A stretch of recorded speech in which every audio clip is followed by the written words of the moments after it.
Hey, Alan Tanner with Team One Sports here, and talking about a new, very hot topic that some of you don't know about, some of you do, but I wanted to bring you something up to date because this is really based on some new technology that has been coming out in the recent years.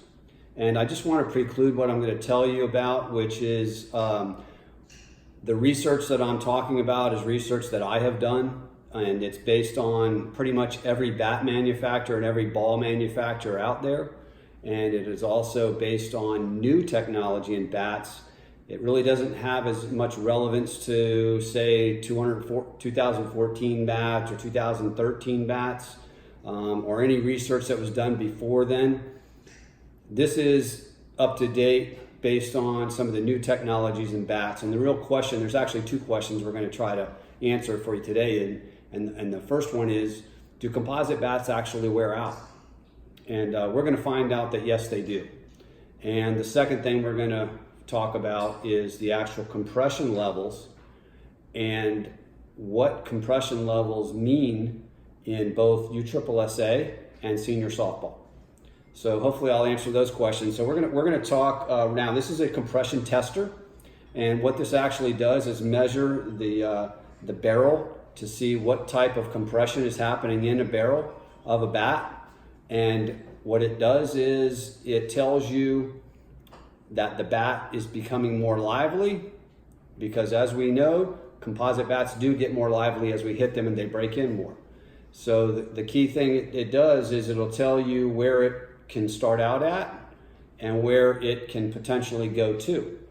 And one of the things we talk about here as far as do bats wear out is, as bats do get more broken in, the barrel itself actually becomes softer. And what this starts out doing is it creates the trampoline effect that we love to feel in a softball bat, where when we hit a ball and we get it in the sweet spot of the bat, we feel that nice compression and the ball, springs back off of the bat, and we get that nice line drive or maybe a long home run, and it feels really good. But what's happening with some of the newer bats now, and this is based on, again, thousands of hours of field time, lab time. We're talking about a senior bat right now, but the same thing works with a USSSA bat. And basically everybody has a number, a compression number, where if they swing based on their strength, their technique, and their ability level, certain bats, when they reach a certain point of compression, can actually become detrimental to that athlete as far as projecting a line drive at its maximum velocity or a home run. So as the bat becomes too soft, what we want to look for as a player is that we see maybe a few more knuckleballs than normal, maybe some balls taking some weird angles off the bat, balls that are moving a little bit as they go through the infield. Because what's happening is the barrel is actually compressing too much, and more surface area of the barrel is compressing on the surface area of the ball. And what that does is that takes away spin.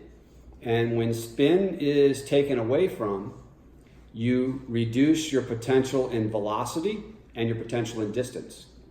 So back in the day, we all remember, and it's not that long ago, a few years back, when senior bats or USSSA bats would get really lively, we knew they were really, really good, and then all of a sudden they would just hit that gear and we were like, wow, is this bat hot?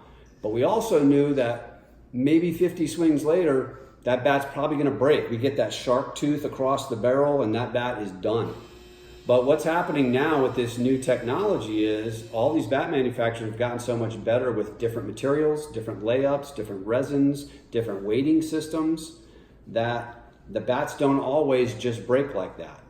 What they do is they continue to hit, but they do become too soft.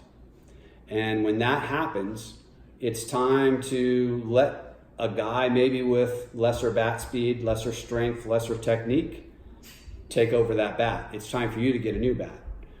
We get enamored too many times with that soft feeling.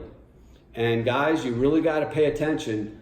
The soft feeling in a bat can sometimes be a negative for you as a player, because when they get too soft, they're not going to be as good. And I've proven that many, many times by getting bats to a certain level, and I know my number. I know that any bat that's below, say, 185 on a compression tester is going to be something that I'm going to get negative effects on after that. If I get down to the 180 level, those bats are too soft for me. I can take a brand new bat out of the wrapper that is not even broken in yet and hit the ball faster, more velocity, and farther than with a bat testing, say, 175.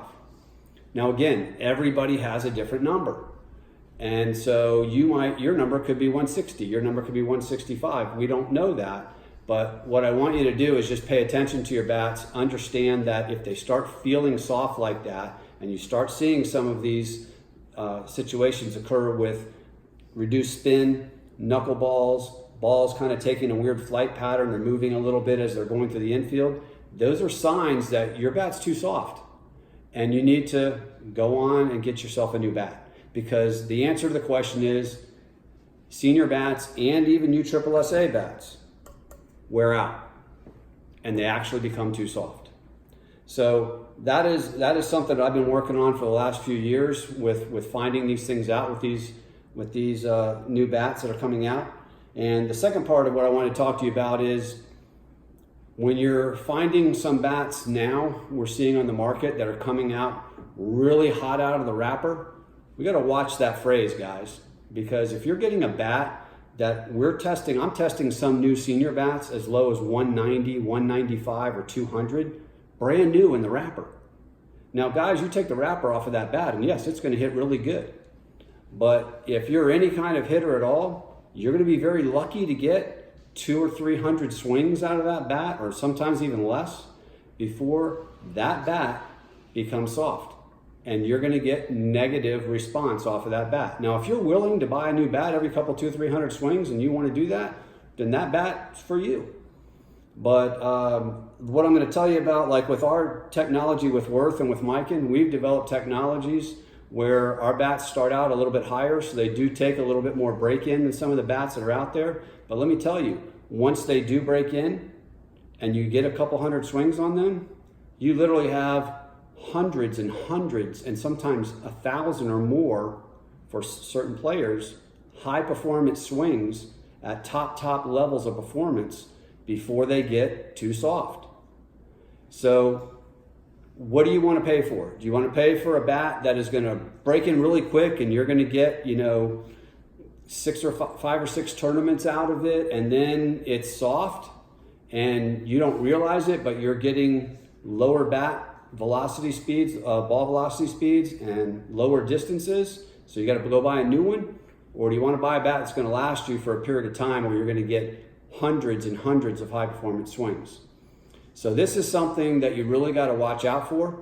I mean, we do have with Mikan and Worth some advanced technologies that are really, really far reaching that do give us these types of things. And they do give you high performance swings, hundreds and hundreds of them, more so than some of the other brands that are out there. I'm not saying that you can't hit well with other bat brands. What I'm just trying to educate you is to what to expect out of a bat that comes literally really hot out of the wrapper. And for some of you guys, you might only be getting a few hundred swings out of them, and then they do physically break, because eventually all the composite bats will break. And once they break, obviously we know they're no good. So I just wanted to educate you a little bit as to what's happening. This is kind of a short version of literally hundreds and hundreds of hours of research that I have done. And this is up-to-date research, not based on somebody else's research, but this is stuff that I have done myself personally. I appreciate, thank you Jason Kendrick and all the people over at Mikan and Worth. They've helped me along with some of this, with doing some lab stuff that I don't have lab time myself, because some of the data and things that are required, they do have lab capabilities that I don't have. But what I do have is, as you guys know, a passion for this game, and I will spend hundreds and hundreds of hours on the ball field testing products, testing balls, testing bats, testing gloves, so I can give you up-to-date information. So I hope this helps you a little bit, in your quest for finding a good bat for you. As always, if you need to get a bat, or you have a question about a bat or a glove or what have you, you know that I am out there testing products all the time. So feel free, pick up the phone, call me, text me. Some people message me on Facebook. However you want to get a hold of me, But I do have pretty much everything you need for softball. So pick up the phone, give me a call. Appreciate your time. Alan Tanner, Team One Sports.